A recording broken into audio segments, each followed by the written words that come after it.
সবাইকে স্বাগত আমার লাইভে আবারও। বলেছিলাম আমি সাধারণত গত কিছুদিনে একটু দুপুর 1টার দিকে লাইভে আসি, আজ একটু 2 ঘন্টা দেরি হলো এবং আমার ব্যাকগ্রাউন্ডটা দেখে আপনাদের মনে হচ্ছে যে গত কিছুদিন মানে আমি রেগুলার যেখানে বসে লাইভ দিই সেই লাইভের সঙ্গে এই লাইভের ব্যাকগ্রাউন্ডের একটু অমিল আছে, কারণ আমি ঈদের ছুটিতে স্বাভাবিকভাবে সবাই এখন বাড়িতে ছুটছে, সেই হিসাবে বাড়িতে আসা। সবাই নিশ্চয়ই ঈদের উৎসবে যার যার বাড়িতে যাওয়ার চেষ্টা করছেন যারা বাংলাদেশে আছেন, আর দেশের বাইরে যারা আছেন তাদের তো আর এই মুহূর্তে দেশে আসার অনেকেরই হয়তো সুযোগ নেই। সবাইকে অগ্রিম ঈদের শুভেচ্ছা, আশা করি ভালো আছেন। এবং ঈদের এই ছুটিতে বাংলাদেশের মানুষ, বাংলাদেশের ফুটবল প্রেমীরা সুযোগ পাচ্ছেন ঈদের উৎসবে মাতার। এবার ঈদের ছুটিতে আসলে ফুটবলের সব ব্যস্ততা আমরা দেখছি। ন্যাশনাল টিম তারা খেলছে, তারপরে মেয়েদের আন্ডার-20 সাফ আছে এপ্রিলের ফার্স্ট উইকে, আন্ডার-20 ছেলেদের সাফ আছে, না আমি ভুল বললাম, আন্ডার-20 মেয়েদের এশিয়ান কাপ আছে, মেয়েদের এশিয়ান কাপ, আর আন্ডার-20 ছেলেদের সাফ যেটাতে সুলিভান ব্রাদার্সরা এসেছেন খেলতে। তাদেরও ঈদের পরপরই সবারই ব্যস্ততা। ন্যাশনাল টিম চলে যাবে ভিয়েতনামে, সেখানে ভিয়েতনামের সঙ্গে একটা প্রীতি ম্যাচ খেলবে, আর আন্ডার-20 সাফ যাবে মালদ্বীপে, সেখানে তারা ভারত পাকিস্তানের সঙ্গে গ্রুপ পর্বে ম্যাচ আছে মালদ্বীপে আন্ডার-20 সাফ। আর মেয়েদের ফুটবলের প্রতিপক্ষটা আমি এটা একটু বলে দিতে পারি, সূচিটা যদি বলি, মেয়েদের এশিয়ান কাপে থাইল্যান্ডের সঙ্গে খেলা 1 এপ্রিল, চীনের সঙ্গে খেলা 4 এপ্রিল বাংলাদেশ মেয়েদের, ভিয়েতনামের সঙ্গে খেলা 7 এপ্রিল। তারপর ভিয়েতনামের সঙ্গে বাংলাদেশ ছেলে মেয়ে 2 দলেরই খেলা আছে দেখছি আন্ডার-20 এশিয়ান কাপ। দর্শক আপনারা কে কোথা থেকে দেখছেন কমেন্ট করবেন, যা যা প্রশ্ন করতে চান জিজ্ঞাসা করতে পারেন, আমার সাধ্যমতো চেষ্টা করবো, যেটা বরাবরই চেষ্টা করি। স্বাধীন বাংলাদেশ ভাই কেমন আছেন আপনি? আলহামদুলিল্লাহ ভাই, আপনাদের জন্যই লাইভে আসলাম ঈদের ছুটিতেও, বাড়িতে এসেও একটু আপনাদের সঙ্গে সংযোগ ঘটানোর জন্য বসে গেলাম। ভালো লাগলো, আপনারা দেখেন, প্রশ্ন করুন, জিজ্ঞাসা করুন। এবং গত 2-3 দিন ধরে আমি একটা স্লোগান দেখছি, আমাকে অনেকে কমেন্ট করছেন, লিখছেন, ইনবক্স করছেন, জিকোকে ফেরাও কাবরাকে হটাও, এ ধরনের একটা স্লোগান কিন্তু আমরা দেখছি। এই স্লোগানে মানে বোঝা যাচ্ছে যে জিকোকে, আনিসুর রহমান জিকোকে বাংলাদেশ ফুটবল টিমে যে জায়গা দেওয়া হয়নি, এটা নিয়ে ভক্তরা খুবই ক্ষুব্ধ, ফুটবল ফ্যানরা খুবই ক্ষুব্ধ। কারণ জিকো একটা ডিজার্ভিং একটা কল ছিল তার, মানে সে পেতে পারতো, কিন্তু জানি না কাবরেরা যে যুক্তি দিচ্ছে সে যুক্তি আসলে মেনে নেওয়া একটু ডিফিকাল্ট ফুটবল ফ্যানদের জন্য।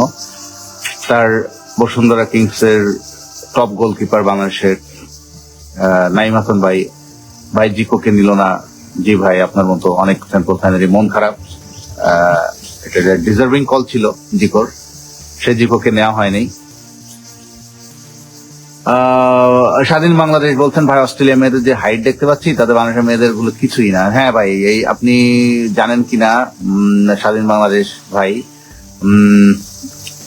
লাস্ট এশিয়ান কাপে বাংলাদেশের হাইট ছিল সবচেয়ে কম, এভারেজ হাইট যতগুলো ফুটবল টিম অংশগ্রহণ করেছে লাস্ট এশিয়া কাপে। নাইম হাসান কাবরেরাকে সরাতে হবে ভাই, সেই স্লোগান উঠেছে। সাইফুল ইসলাম, ট্রেভর ইসলাম, জায়নাকেমের সর্বশেষ অবস্থা খবর জানান। সর্বশেষ অবস্থা ভাই, ঈদের আগে এখনো পর্যন্ত তাদের নিয়ে কোনো স্বস্তির সুখবর নেই, এই উইন্ডোতে নেই, পরের উইন্ডোতে আশা করা যাচ্ছে জায়ান ট্রেভর, সেই আগস্ট সেপ্টেম্বরে দেখা যাক। আসিফুর রহমান, আসসালামু আলাইকুম ভাই। ওয়ালাইকুম সালাম, আজ অপেক্ষা করতেছিলাম আপনার লাইভে, থ্যাংক ইউ ভাই, গতকাল ছিলাম না, থ্যাংক ইউ ভাই।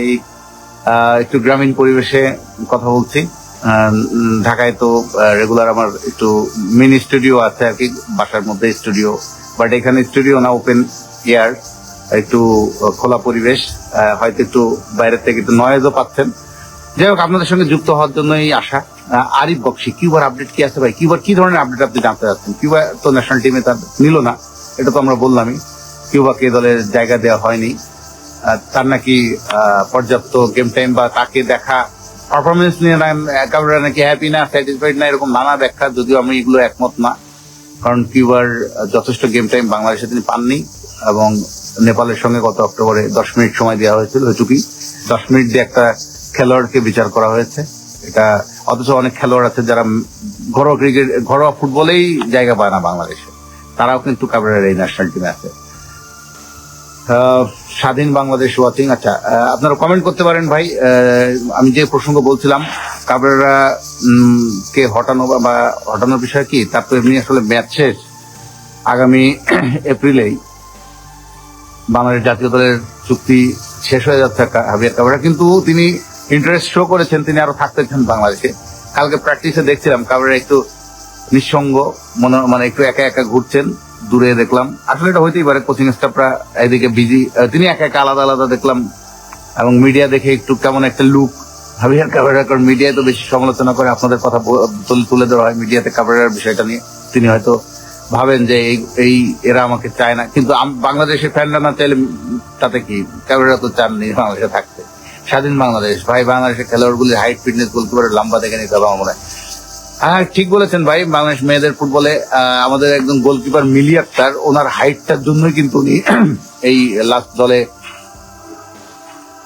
খেলেছেন। দেখি কমেন্ট করি একটু। আসিফুর রহমান ভাই একটা লাইভ করছিল, শ্রমিক আসছে কিছু, তখন কিছু আপডেট দিয়েছিল, বিনয় নিলয়ের কাজ আগামী উইন্ডোর আগে হয়ে যাবে, আজ ইসলাম কাজ হয়ে যাবে। ভাই হয়ে যাবে তো আমরাও জানি, হওয়ার কথা, কিন্তু থেমে গেছে, প্রসেস স্লো। আর আগামী উইন্ডো সে আগস্ট সেপ্টেম্বর, এখনো যথেষ্ট দেরি আছে। আসিফুর রহমান ভাই অবশ্যই আপডেট জানাবো ইনশাল্লাহ। আসিফ ভাই কোন আপডেটটার জন্য আবার একটু মনে করাই দেন। লিও আরাফাত কাসপার হক চলে গেলেন কেন? লিও আরাফাত ভাই, আমি কিন্তু এটার একটা ভালো ভিডিও দিয়েছি, ডিটেল আমার কয়েকটা আগের ভিডিওতে দেখতে পারবেন। কাসপার হক চলে গেছে, আসলে কিছু ঘটনা ঘটেছে তার সঙ্গে ব্রাদার্সে। তিনি যেভাবে চেয়েছিলেন খেলতে, যে প্রফেশনালিজম প্রত্যাশা করেছিলেন, সেই প্রত্যাশা পূরণ হয়নি সে কারণে। এবং একই সঙ্গে ব্রাদার্সের কিছু আচরণ, আসলে তার কাছে ইনসিকিউর ফিল করেছেন তিনি বাংলাদেশে তার ক্যারিয়ার নিয়ে, এই জন্য কাসপার হক চলে গেছেন। লিও আরাফাত ভাই আশা করি উত্তরটা পেয়েছেন। আরো দেখি মেহেদী রাফি ভাই, বড় জিকুকে দেওয়া হবে না, জিকু অনেক শর্ট গোলকিপার, একটা লং, এটা আসলে রাফি ভাই বলা ঠিক হলো না। হাইট কারণ মানে ঠিক হলো না বলবো না, মানে আপনার যুক্তির সঙ্গে পুরোপুরি একমত নয়, কারণ জিকু পারফর্মার, ঘরোয়া ফুটবলে ভালো খেলছে, 14 বছর ধরে ফুটবল খেলছে, জাতীয় দলে 71 ম্যাচে 1 গোল করেছে, বাংলাদেশের সেরা মিডফিল্ডার, হাজারো তরুণদের আইডল। সাজিদ ভাই কার কথা বলছেন একটু খুলে বলুন দেখি নিচে। ও মিস্টার ঘূর্ণিঝড় শৈল না, আচ্ছা। সাজিদ ভাই খুব মজার একটা কমেন্ট করেছেন, 14 বছর ধরে ফুটবল খেলছে, জাতীয় দলে 71 ম্যাচ খেলতে 1 গোল করেছে, বাংলাদেশের সেরা মিডফিল্ডার, হাজারো তরুণদের আইডল। আপনারাই বলুন তিনি কে? আচ্ছা, কমেন্ট পড়ছি, ভালো লাগছে, অনেকে কমেন্ট করছেন, আরো কমেন্ট আসছে দেখি। স্বাধীন বাংলাদেশ ভাই, এইবার 20 দলের ছাপের কাপ মনে আমাদের হবে, অনেক ভালো খেলোয়াড় আছে ফুটবল। স্বাধীন বাংলাদেশ ভাই, আমি আপনার সঙ্গে একমত, মানে আশাবাদী এই কারণে, আন্ডার-20 ছাপে এবার অসম্ভব ট্যালেন্টেড ফুটবলার এসেছে। সুলিভান ব্রাদার্স আছে, ইব্রাহিম নেওয়াজ আছে, আমির সামি আছে, ভালো ভালো কিছু ট্যালেন্টেড প্রবাসী ফুটবলার এসেছেন। একটা ফেসবুকে দেখছিলাম সুলিভান ব্রাদার্সের একদম মিডিয়া এরিয়া চলছেন, ট্রেনিং পুরো ফোকাস ট্রেনিং সেশন, এই হচ্ছে দেখেন আমেরিকান পরিবেশ থেকে আসছে, 100% প্রফেশনাল। এটা খুব দরকার ভালো খেলার জন্য, মাঠে ফোকাস রাখার জন্য। আসিফুর রহমান ভাই বলছেন ভাই শুধু কাবেরা না, বাংলাদেশ জাতীয় দলের সহকারী সে কোন যোগ্যতা আছে, এটাও কিন্তু ভাই ভ্যালিড পয়েন্ট। আসলে মাথা চলে গেলে ওই সহকারীরাও থাকবে না, এটাই স্বাভাবিক, এটা নিয়ে চিন্তা করেন না। কিন্তু আসলটা তো এই কাবেরার তো মূল প্রশ্ন, তিনি আসলে কতদিন তাকে কন্টিনিউ করবে বাপুকে, আদৌ চুক্তি নবায়ন করবে না তো আবার। আরো কমেন্ট করেছেন তিন্নি আক্তার, হাই। কে কোথা থেকে কমেন্ট করছেন সেটাও যদি জানাতে পারেন ভালো লাগে। বাংলাদেশের নানা জায়গা থেকে বা দেশের বাইরে থেকে অনেকে কমেন্ট করেন, সৌদি আরবের থেকে, ওমান থেকে, মালয়েশিয়া থেকে, সিঙ্গাপুর থেকে, ভালো লাগে সবার সঙ্গে যুক্ত হই। এই লাইভটা একমাত্র খুব ভালো একটা অপরচুনিটি, যেখানে ফুটবল ফ্যানদের সঙ্গে খুব দারুণ একটা সংযোগ ঘটে আমাদের। ভাই আপনার জেলা আমার জেলা সেম, ফরিদপুর, তাই নাকি আতিফুর রহমান ভাই? আপনার বাড়ি ফরিদপুর নিশ্চয়। যাই হোক, আমরা সবাই বাংলাদেশেরই মানুষ, এটাই বড় পরিচয়। বাংলাদেশের আসলে ফুটবলটা একটা দারুণ একটা ছুটির ব্রেকে হচ্ছে। সবাই খুব আমার মনে হয় ঈদের আমেজের মধ্যে ফুটবলটা এনজয় করতে পারবে যদি বাংলাদেশ ভালো ফুটবল উপহার দেয়। কালকে মুরসালিন রহমত কথা বলছিলেন মিডিয়ার সঙ্গে প্রেস কনফারেন্সে, তো আমরা তখন বলছিলেন মুরসালিন বলছিলেন যে তারা স্যাক্রিফাইস করেন ঈদের টাইমে, সবাই যখন সেলিব্রেট করছে, ঈদের আমেজে মেতে উঠেছে, তখন তাদের ব্যস্ততা ফুটবল নিয়ে ফ্যামিলির বাইরে থেকে তৈরি হচ্ছেন, ক্যাম্প করছেন, ভিয়েতনাম সিঙ্গাপুরের সঙ্গে ম্যাচ, আন্ডার-20 কাপ ফুটবল খেলতে যাবে। সব মিলিয়ে তারা ঈদে ভালো খেলে আরো আনন্দটা বাড়াতে চায় বাংলাদেশের মানুষের। দেখা যাক তাদের এই চাওয়াটা পূরণ হয় কিনা। হামজা জয়েন করবেন ভিয়েতনামে, ঢাকায় আসেননি তিনি, তো ঢাকায় না আসলেও হামজা কিন্তু আমাদের আলোচনার মধ্যে খুব ভালো মতোই আছেন।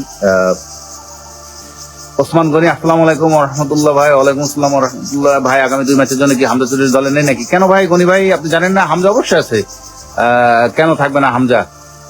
হামজা সরাসরি সেটাই বলছিলাম যে ভিয়েতনামে যোগ দিবেন, ভিয়েতনামে তিনি একবারে দলের সঙ্গে যোগ দেবেন। এখন বাংলাদেশে, স্বাধীন বাংলাদেশ, আমাদের দেশের খেলার